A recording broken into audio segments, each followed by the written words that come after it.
Alhamdulillahi Rabbil Alameen. So, we concluded the last segment with the final reading of footnote 288 from Abu Ala Maududi, rahimahullah alayh, speaking about the different aspects outside of and beyond our own self that can become taghut, that can become transgressors, and that can lead us to transgression, and more specifically, can lead us out of the light into the darkness. And so his last line was, man remains subjected to these innumerable masters throughout his life, not knowing precisely whom he should please and whose displeasure he should avoid. I'm reminded of a verse of the Quran where the Quran says, who's better, one who serves many masters or one who serves just one, right? So it's so very important for us to understand. Once we serve Allah, then we distribute all of our service to everybody else, to the government, to the wife, to the children, to the family, to the community, to our ethnic group, etc. So it has to be, God has to be number one. When God is number one, and then all the concerns about pleasure, displeasure come under the filter of our respect and relationship and service to God. Alhamdulillah Rabbil Alameen. Praise be to Allah, the Lord of the systems of knowledge. So, my note now. We can derive 666 from this 6. From this 6 is a symbol of freedom. 6. 6 is a symbol of freedom. And in a positive interpretation, it represents freedom from the 5 senses. So you evolve upon the 5 senses. All 5 senses are working, and then when those 5 senses work together, they give you perception. Okay?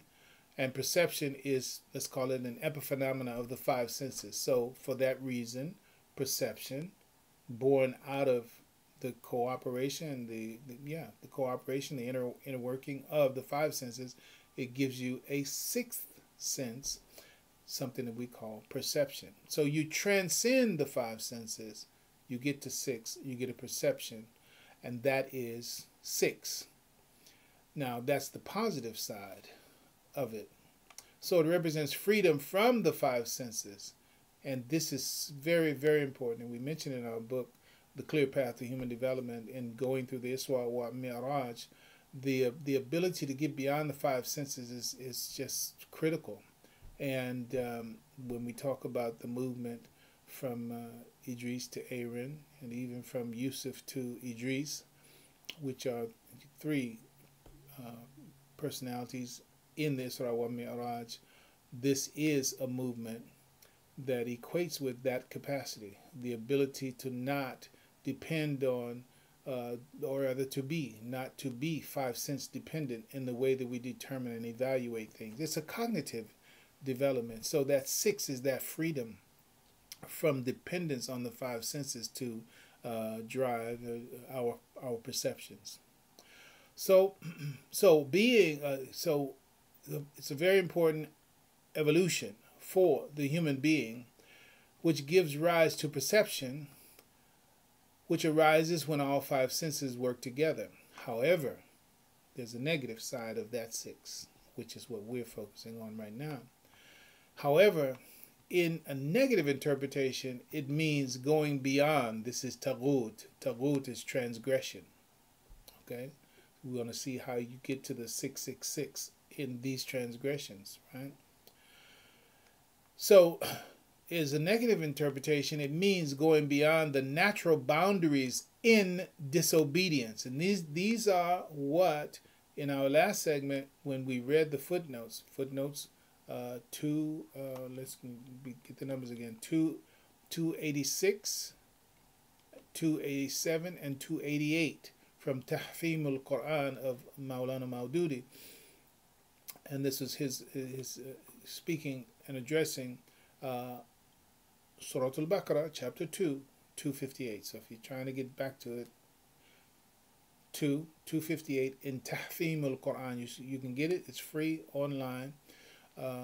Online resources. The Tahfim al-Quran. So those 258. So we explained different levels of disobedience, right? Each one of those, and there were three. And so each one of them from that perspective is also transgression. So you got Taghut in this way, and Taghut in that way, and Taghut in another way.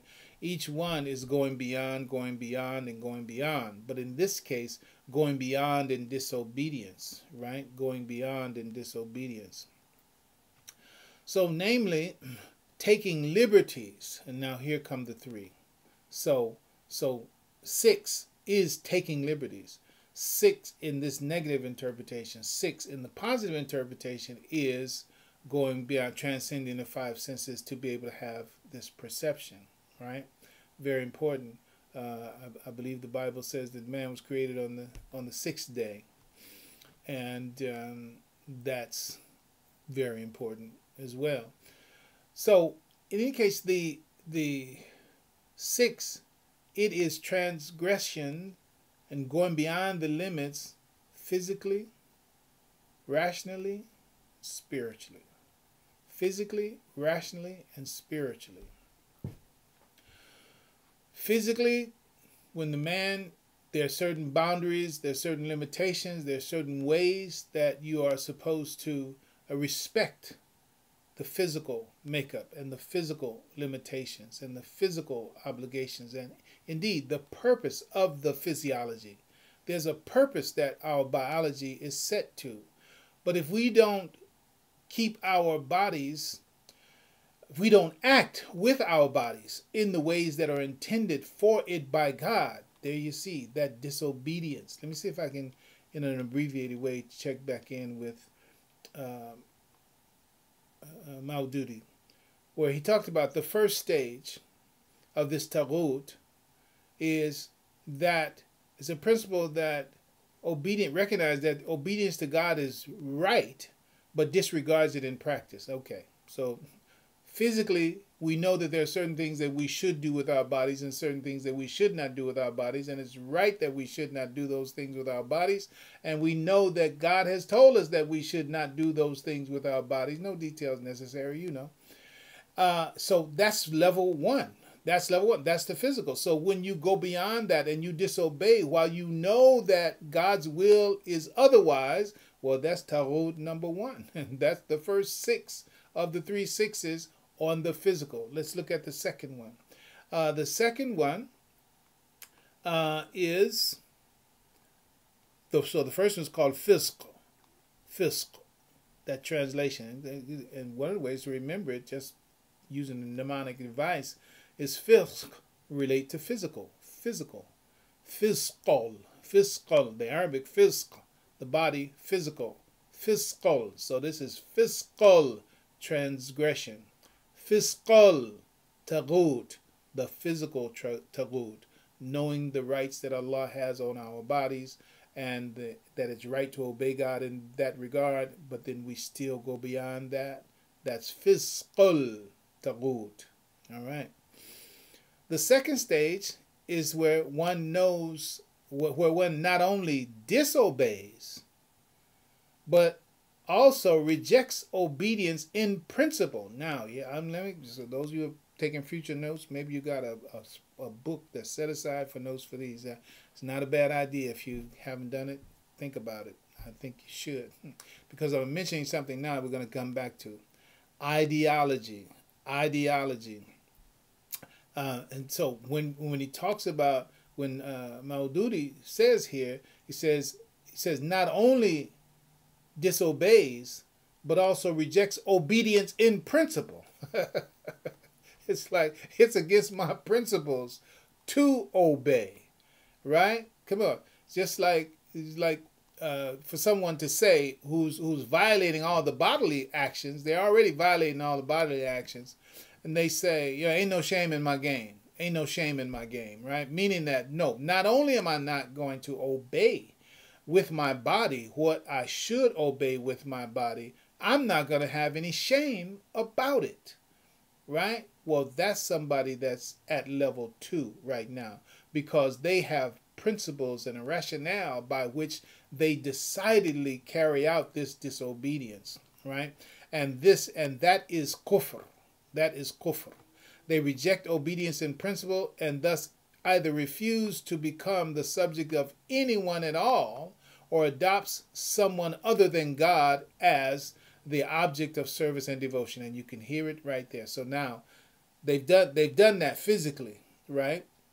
All right. Now it's coming into the category of mind now.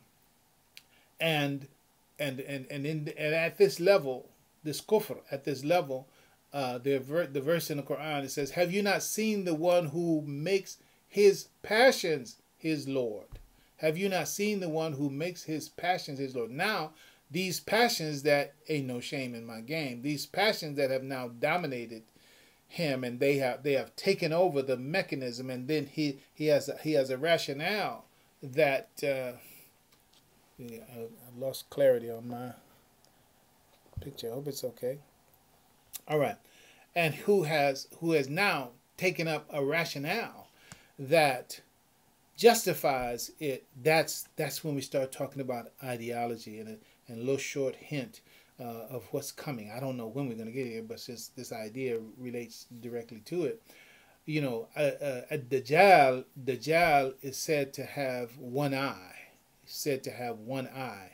See, and then also another word for impulses and passion in psychoanalytical terms is id, right? ID. So you have ideology, E-Y-E, ideology, I, and you can hear I, meaning it's all about me, I, right? Ideology, that's one. Ideology, or one-eyed way of looking at things in an extreme way without balance, right? And then the ideology, when you pronounce it ideology, it's a logic that is justifying and rationalizing our devotion to our Eid. Not Eid for us as Muslims, but Eid.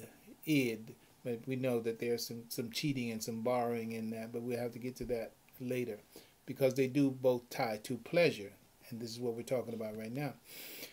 But in any case, the person who not only denies the rights of God in that, but they go so far as to rationalize not obeying God, or even transferring that devotion that should go to God to something else. And that's kufr. That's kufr.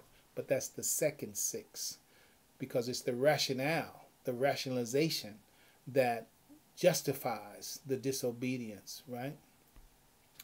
And finally, the third stage is that one not only rebels against one's Lord, but also imposes one's will on God's world and God's creatures. Can't you see the evolution? It's like, no, I'm going to do whatever I want to do with my own body, and I know that it's not right. That's the first level, right? But then once you graduate from that level, it said, well, not only am I going to do whatever I want to do with my own body, I'm not going to feel bad about it, and I'm going to do this upon a logic that I feel I'm justified in, all right? And then not only am I going to do whatever I want with my body, I'm going to justify doing it in my own mind, I'm going to take that from me and I'm going to impose it on others. You all need to do what I'm doing. Don't be worried about what God wants you to do. You all need to do what I'm doing. Or you all need to be what I mean for you to be, and all the rest of that. Imposing their will, which is now under the drive of the Taghut, that quality, character, and now they're imposing it on God's world, and they're imposing it on God's creatures, mashallah, mineral, plant, animal, and human. That's where we are, brothers and sisters. It's very important to understand. That's where we are. And we need to understand that.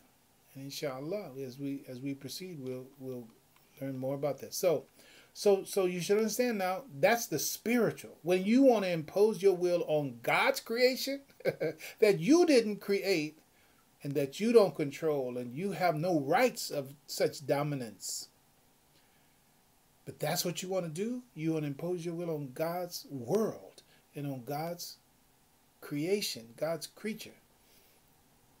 That's 666. So it should not be hard. So nobody should, oh man, he going way out there on the beach. He done bought into that, whatever. Listen, it's right there. it's 666. That's it. Physical disobedience, rational disobedience, spiritual disobedience. That's your 666. You shouldn't have to bring anything else to affirm that reality. And that's where we're going to end this segment today. Assalamu alaikum wa rahmatullahi wa barakatuh.